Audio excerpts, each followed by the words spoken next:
দেখো রানী দেখো, আমাদের 3 পুত্র আজ 20 বছর পর বনআশ্রম থেকে বিদ্যা লাভ করে রাজপ্রাসাদে ফিরছে।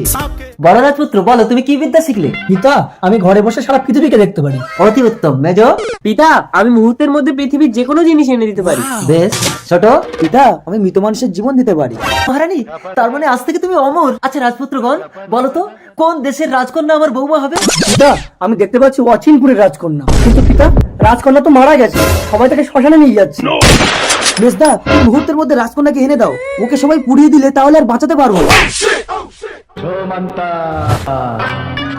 এ কি, আমি কোথায়? আমি বেঁচে গেলাম কি করে? রাজকুমারী, আমি তোমাকে জীবন দিয়েছি, তুমি আমাকে বিয়ে করো। ছোট, আমি যদি রাজকুমারীকে মুহূর্তের মধ্যে না আনতাম তাহলে তুমি রাজকুমারীকে বাঁচাতে পারতে। রাজকুমারী, তুমি আমাকে বিয়ে করো। মেজো, আমি যদি সময় মতো রাজকুমারীকে না দেখতাম এতক্ষণ সবাই রাজকুমারীকে পুড়িয়ে দিত। রাজকুমারী, তুমি আমাকে বিয়ে করো। দাঁড়াও, আচ্ছা আপনারাই বলুন, তাহলে এখন রাজকুমারী কাকে বিয়ে করবে? বিধি